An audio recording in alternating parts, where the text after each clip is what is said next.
শেষ সময়ে সুযোগ পেয়েও বিশ্বকাপ দলে পরিবর্তন আনেনি বিসিবি। লিটন, শান্ত, সৌম্যদের অপরিবর্তিত স্কোয়াড নিয়ে টি-20 বিশ্বকাপে মাঠে নামবে টাইগাররা। তবে প্রধান নির্বাচক জানিয়েছেন ব্যাকআপ হিসেবে 6 জনের পুল প্রস্তুত করেছে ক্রিকেট বোর্ড, যেখানে আছেন সাইফুদ্দিন, মিরাজরা। এদিকে প্রতি বিশ্বকাপের আগে দল গঠন নিয়ে ঝামেলায় ক্ষুব্ধ বিসিবি পরিচালক আকরাম খান। বিস্তারিত রিপোর্টে।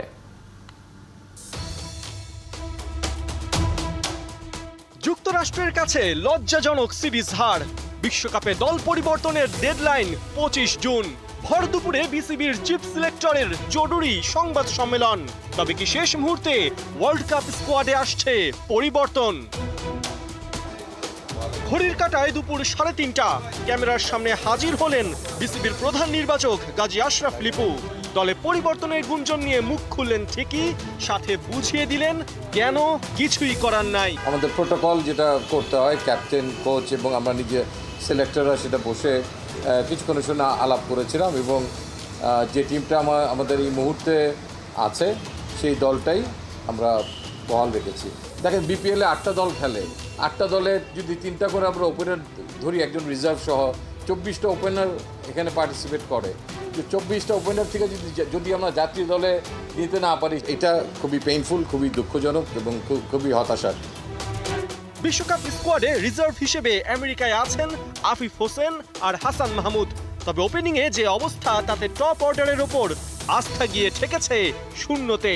তাই ওদের রিপ্লেসমেন্ট হিসেবে আরেকটা ব্যাকআপ পুল এরই মধ্যে তৈরি করেছে বিসিবি। রবিবার থেকে বাংলাদেশ টাইগার্সের ক্যাম্প, সেখানে আলাদাভাবে প্রস্তুত করা হবে এই 6 জনকে।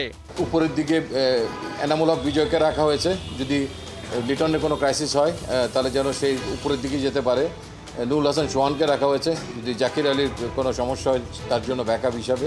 তার পাশাপাশি খালিদ, এখানে ইমন আছে, নাসুম আছেন সেখানে, অ্যান্ড মেহেদি মিরাজ আছেন, থাকবেন সেখানে। তবে এই পুলে আরও একজন তো থাকতে পারতেন, মোহাম্মদ সাইফুদ্দিন। ইনজুরি কাটিয়ে 19 মাস পর দলে ফিরেই জিম্বাবুয়ে সিরিজে পেয়েছিলেন সর্বোচ্চ 8 উইকেট। তারপরেও বিশ্বকাপ দলে জায়গা হয়নি তার। তাই বলে কি ব্যাকআপ লিস্টেও জায়গা পাবেন না? সাইফুদ্দিন টাইগার্সে আমাদের দলের সঙ্গে ছিল। গতকাল বোধহয় আমরা একটা ইমেল পেয়েছি এবং সাইফুদ্দিন ফোনও করেছিল। তিনি একটু পারিবারিক কারণে, তার স্ত্রী অসুস্থ এবং সন্তান সম্ভবা, সে কারণে তিনি জুনের 10 তারিখ পর্যন্ত আমাদের এই ক্যাম্পেও জয়েন করতে পারবেন না, ছুটি চেয়েছেন। প্রত্যেক বিশ্বকাপের আগেই দল নিয়ে জলঘোলা বাংলাদেশ ক্রিকেটে অলিখিত রেওয়াজ হয়ে দাঁড়িয়েছে। বিষয়টা নিয়ে ক্ষুব্ধ সাবেক অধিনায়ক ও বিসিবি পরিচালক আকরাম খান। এর শেষ কোথায় কেউ জানেন না। মানে একমাত্র দেশ আমাদেরটা যেটা খেলা ছাড়া খেলার বাইরে নিয়ে কথা আমরা বেশি বলি।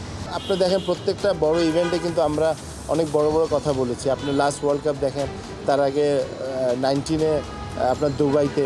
সো প্লেয়াররা বা অফিসিয়াল বলেন বা অন্যরা বলেন, এত বেশি বাইরের কথা নিয়ে ইনভলভ হয়, সেটা নিয়ে আপনার পুরা এফেক্টটা কিন্তু খেলার পারফরমেন্স হয়। তো আমার মনে হয় এগুলো অ্যাবসুলেটলি মানে একদম খুবই যত তাড়াতাড়ি সম্ভব এগুলো বন্ধ করে জাস্ট খেলার মনোযোগ দেওয়া উচিত। বিষয়টা এমন, দেশের নাক যতই কাটা যাক, বিদেশে লিটন, সৌম্য, শান্তরা যতই ব্যর্থ হোক, ওরা ধরা ছোঁয়ার বাইরে। কারণ রিপ্লেসমেন্টই যে নাই।